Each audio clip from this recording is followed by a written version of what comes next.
We're here with Nikki Bush, talent whisperer, author and speaker. And Nikki's going to be speaking to us about how to get media attention for speakers and why it's so important. The reason we're having a meeting like this, which is slightly different from our regular meeting, is that due to technology, we accidentally lost the recording of Nikki's fantastic conversation with our online participants last week. So Nikki's graciously given us a bit more time, and we're just going to, just for about half an hour, just talk about the media issues that Nikki has to share with us. So Nikki, we thank you very much. Maybe you want to tell us a little bit about what the work is that you do and why you think that it's important for speakers, for authors to have media attention, and how you got started with that. Thanks, Charlotte. So to all the fellow speakers who are watching this, as Charlotte mentioned, I have a descriptor, which is talent whisperer. I'm also widely known as a creative parenting expert. And so my target audience is parents, educators, as well as business leaders, because they obviously employ a hell of a lot of parents who are raising the next generation of talent who those companies will one day employ. My media presence started in about 2006, 2007, and since then I have landed up averaging about 140 media interviews every single year, which is quite substantial. It means that I'm pretty much being interviewed more than I am standing on a stage. And one may ask, well, is it worth it? And I think that's what this interview is really about. Why did I start accepting those media interviews? Well, at the beginning of my speaking career, and I've been a professional speaker for 10 years, I was seeking to build credibility. And that really was the first 3 years of accepting as many interviews as I could, was really about credibility, about becoming a regular content creator. And, you know, that was one of the ways my message gained credibility. And I've never had a formal public relations strategy or a formal marketing strategy for myself. I really have just found myself on television, in front of microphones, on radio, or in the print media, because I add value, because I'm relevant, because I keep up with things, I remain relevant. And clearly what I do is adding value to people. So never discount who's in your audience, because I found that many an interview has been garnered because some radio station producer sitting in my audience. That's happened with 702 on numerous occasions, with SABC on numerous occasions. There are people sitting in your audiences who are connected to media. So always put your best foot forward, no matter where you're presenting, because you are your own best advertisement. And my relationship with some of the key media actually started from then. In terms of, I think that if you're going to put yourself out there for the media to interview, it's really important that you blog yourself, that you A, have a website that is well organized, B, it has a blog that is easy to find, and please blog regularly, at least once a week. So in other words, that proves that you are confident in your own content, you're confident in your own opinion, and you're putting yourself out there as a thought leader. And thought leadership really almost underpins becoming a media darling. The media will only come back to you again and again if you consistently put out new information, new thoughts, new ideas, new opinions about current events. So you've got to be prepared to put yourself on the line, so to speak. And you've got to be able to come up with your own comment and opinion. So keep your website up to date, keep your blog up to date. And I have found that blogs are a really nice extra. So when I've done, say, an interview for print media, whether it's magazines or newspaper, I can also follow up with an email saying, and by the way, here's a link to a blog that I wrote recently on the topic. You're also welcome to take some comments out of that. So once again, it also shows them that you've got depth, which is important. It also means you're making it easy for journalists, and journalists are usually very, very busy people who are under time pressure. So if you're going to become a media darling, it does mean you have to commit to being available. And sometimes it's an immediate thing. They'll phone you and they want to comment right now. But if it's print media, if it's a magazine, they might give you a week or two to get back to them. They might give you, if it's a Sunday Times, it's usually about a 12-hour to 24-hour window period. So I'll get a request right now, for example, for 9 o'clock tomorrow morning. They need my comment if they're going to include it. So being available is important. Journalists will come back to you again and again if they know you're reliable. If they know what you've got to say is credible, and if they know that you'll get back to them quickly, then you become very high up on their list of very useful go-to people.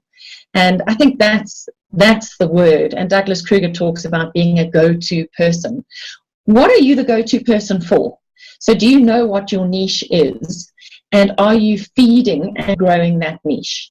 So yes, make it easy for the press. In addition to having information at your disposal that you can link them to that you've already published, you also need to make sure that you've got a CV ready to send to them. They need to know how to refer to you when they're interviewing you. So what's the tagline you want them to use for you? And when it comes to things like press releases, personally, I never send out a press release. That's your sort of normal, stereotypical public relations piece that goes out. I find that journalists are overloaded with information these days. And if you have got something really interesting to say you've been listening to a talk show and they keep coming up with the same topic, have you got another angle to share on that topic, whether it's innovation, whether it's human resources, whether it's parenting, whether it's whatever it is that you're a specialist at? Can you come up with another angle? Because clearly something's become popular. In terms of knowing who to connect with in the media, your producers in radio and TV are pretty much more important than the actual presenters themselves, because they're the ones who are going to phone you up and who are going to say, we want you. And look after those relationships. But people do move around. So if you've been looking after your relationships and they move, they're likely to take their base of good contacts with them as well. And I found that, for example, the producer at Expresso, and I'm on Expresso almost every week on Wednesday at the moment, and have been for about 5 years. I probably average a minimum of 25 shows on Expresso a year. And the producer from Expresso moved over to 702. So it was lovely. I just continued the relationship, and that's how I landed up getting a regular slot on 702 as well. And media cross-pollinate each other. So, for example, I did a free talk at Gibbs about why business needed to have conversations around parenting and education. And that was covered by City Press, and they did an entire full-page spread on the three of us who spoke at that event.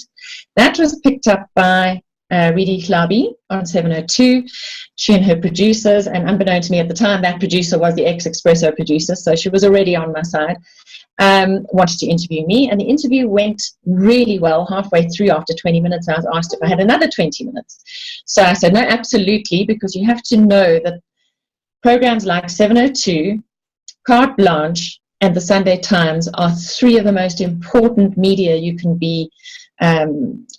appear in or on, because they inform the conversation for the following week. So I said, of course, yes, no, absolutely, I'm available for another 20 minutes. Meanwhile, I actually had a meeting going on in my dining room with my business partner and a supplier, and I quickly ran up and said, I'll be another 20 minutes. And that led to an invitation to have a weekly 1 hour slot on 702 mid-morning, which is just, you can't buy that kind of coverage. But that, obviously comes by building reputation, building relationships over time, and having something relevant to say. When it comes to being on the radio, being on TV, or being quoted in the print media, you need to be able to package a soundbite. In other words, clarity is an important aspect of being a media darling.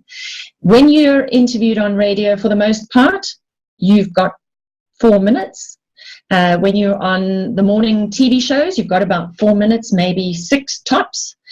And when you're in the print media, obviously sometimes they will do a whole article on what you've said, but they might just use 1 or 2 sentences when they're interviewing a number of sources. So learning to pack a punch in as few words as possible is a real art and a skill. And I have to say it is something that I really have honed, because I've written so many of my own scripts for Espresso, and Espresso over the years has typically been 4 minutes.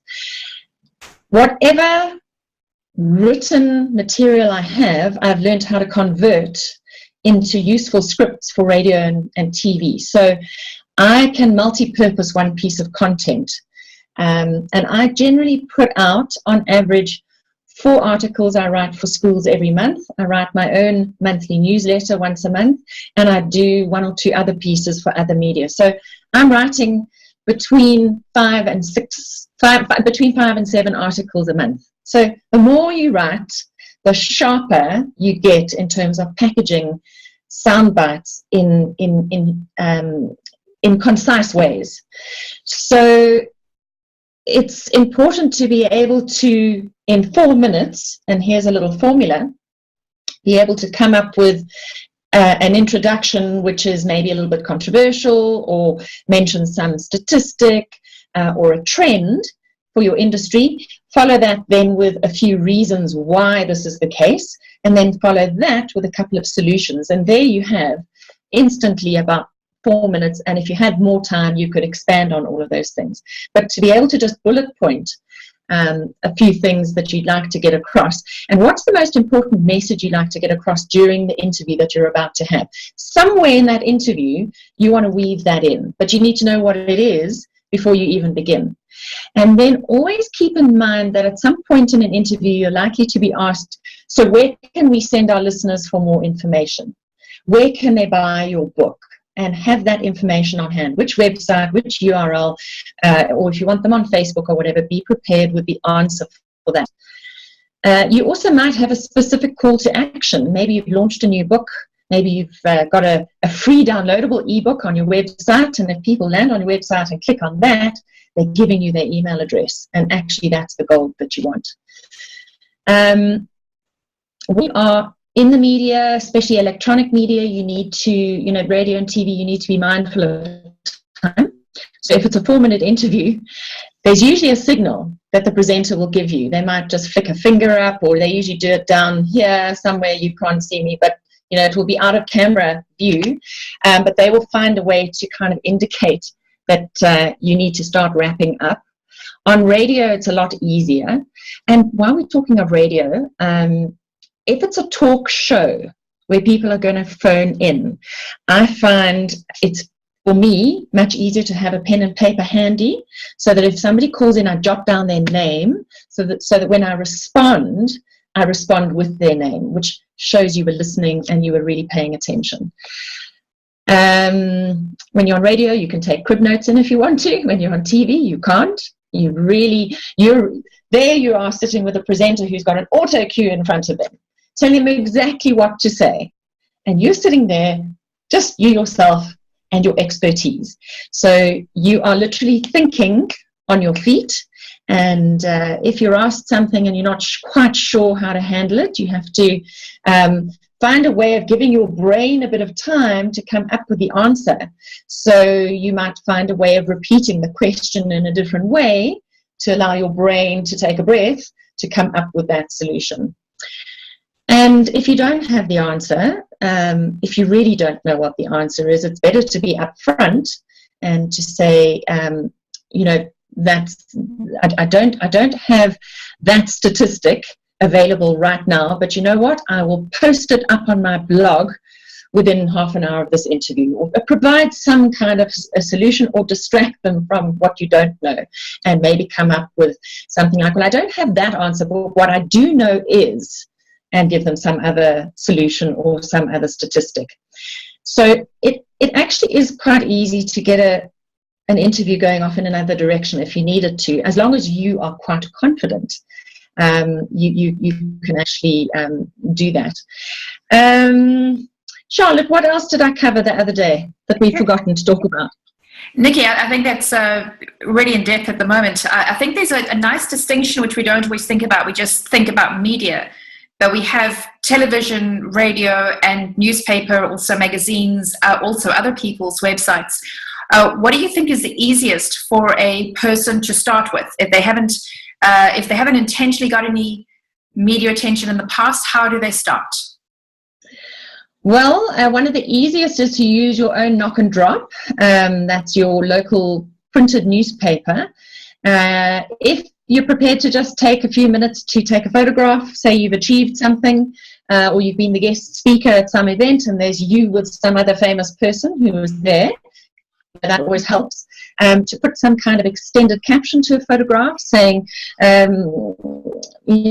Nikki Bush presented XYZ at the XYZ Forum at the XYZ Country Club on the following date, seen here with Nelson Mandela's granddaughter, etc., etc. And maybe just one line about, the importance of the event or the importance of the message. If you have achieved something, and Douglas Kruger is really good at this, every time he publishes a book or gets a Toastmasters Award or a PSASA Award, he sends them a photograph holding the award, and he obviously sends them a write-up, or he connects with the journalist who then does a telephonic or face-to-face interview with him. So journalists are always looking for content, and never be afraid to offer them something, because they might just say yes. Mm. And you can also get your fellow the Professional Speakers Association to share your blogs. That's a nice way of getting your information out to more people. And I have to say, I've never been one to self-promote, but then it's just from the beginning of my speaking career, people just picked up that I was adding some kind of value and making a difference, and they just wanted to know more. It might be, very different for different speakers in different niches. So if you are very much a business speaker, you need to be in different publications like Entrepreneur Magazine, the sales magazines. If there's any way you can, and you can start by writing columns for free for publications. You don't have to necessarily be paid to do it. And I've written many a column for free over the years. If you've got something to say and you write it well, you might end up getting the last column in a magazine for 6 months, which is a great way to kind of launch your media presence. And if there are, and I see in local knock and drops, for example, the local attorney has a regular column, and he's not being paid for that. That is editorial. It's not a paid for column. The local security company is being, they give him some tips for crime every single day. That company gets amazing coverage for that. Yeah. So it is about finding, listen to the radio, see which presenters and which producers are connecting to your kind of topic, so that you can connect, wise with them, and with focus. So it's not hit and miss, put it that way. I think gone are the days of sending out a blanket press release to 20 different people. You actually need to be offering them an exclusive, saying, I see you've been writing a lot about this. Would you be interested in this angle? So giving them a solution, really, at the end of the day. So writing gives you another way of packaging how you speak, and really honing your messages and getting really good at sound bites. Sometimes when journalists get hold of me and I don't have a lot of time, and I just want to send a sound bite on your phone, on WhatsApp, and I've got an iPhone, there's also a little microphone. So if you haven't got time to write screeds of stuff in answer to their 5 questions, you can actually have the questions in front of you, hold down that little microphone button, and quickly answer their questions. And so once again, they've got a record. You've got a record of what you said, just as if you'd responded to an email, you'd have a record of what they'd said. And I find, in terms of credibility, what's important for me is to make sure that if they use the interview, or if they do interview me on radio or TV, that I follow up and I ask them to send me the file, the sound file, the video file, or a PDF of what appeared in the Sunday Times or You Magazine or whatever the case may be, and then hyperlink those upload them onto your website and hyperlink them. I have a press page. So if you go onto nikkibush.com, you can see from 2016 right the way back to 2006, every single interview that I know that I have had, or where I've been featured in a publication. I've actually got a list, and many of them have live hyperlinks. So for me, that's kind of like another form of a CV, where people can see you really are a thought leader, you really do know what you're doing.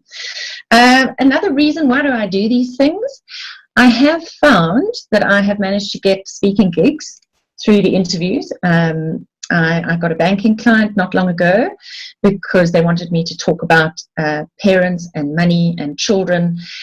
And I happened to have done an espresso interview on that like 4 years ago, and I sent them the link, and that's exactly the kind of content we'd like in a presentation. So that was a nice way to put a CV in multimedia, put it that way. I have certainly been booked because people have heard me on the radio.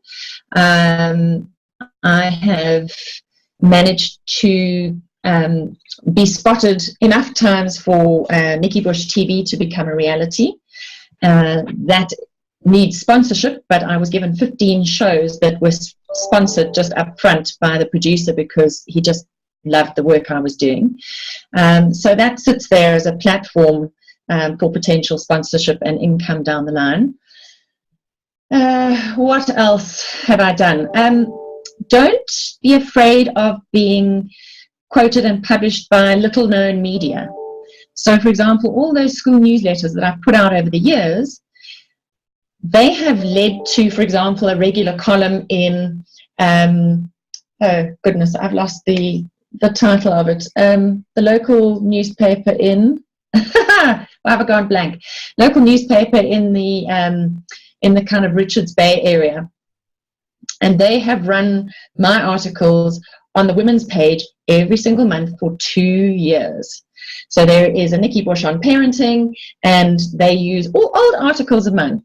So I just literally say, well, go on to my very old website.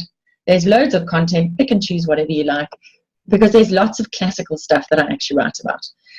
So it costs me nothing, but it's developed this real sort of following in that area, which has been rather interesting. I've written for many religious publications, education publications, and you just never know where these things are going to lead to. So the more you put yourself out there, the more you're going to gain traction somewhere. Nikki, one of the questions that we had when we had everyone else on the call was somebody was trying to be, the publication that he was writing articles for was trying to coerce him into taking advertising.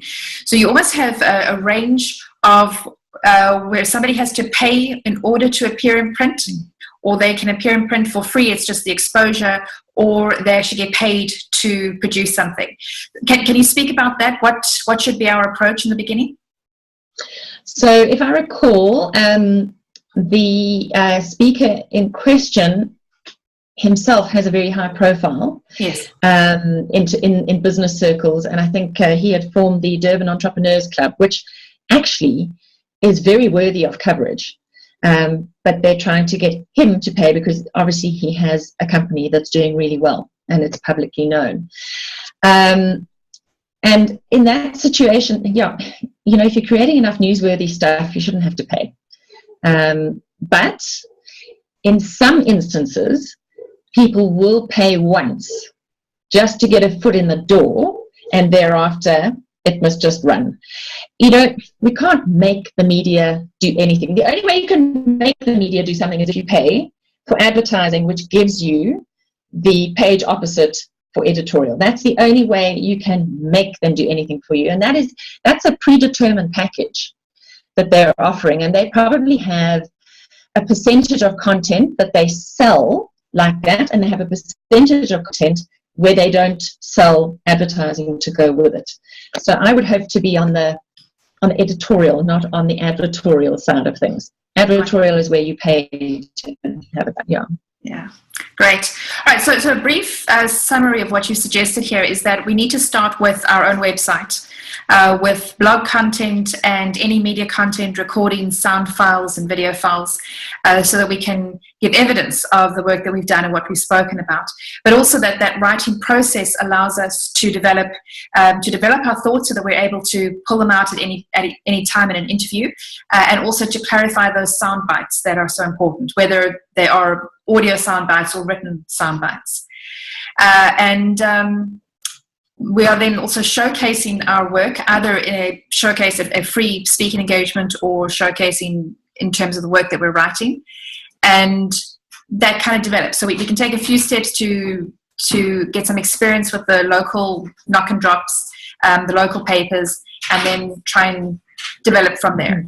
I really liked your point earlier on about taking responsibility with the relationships of producers. That was also important. Do you want to add? Your smaller regional radio stations and your community radio stations are also a lovely place to start. So I've done lots of the little community radio stations over the years. And the important thing is, A, to get out there and practice being in front of a microphone, but B, to make sure you get that recording. Yes. Very important. Yeah. So it's almost as if the recording is your fee for doing the work for their benefit, but then you've got something to show back on your website. Yeah, definitely. Nikki, thank you very much. It's fantastic. I'm sure anyone who's watching is going to go check out your website and look at some of the work that you've done. But thank you for sharing your ideas with us. I think it's really important that we learn how to take advantage of media. They needing some content from us. We've got ideas that we need to share with them. And as long as we're not just doing it for self-promotion, but actually to add that value, then I think it's going to be a win-win for both of us. Absolutely. Good luck to everybody. Thanks very much. Thank you for your time, Nikki. Thanks.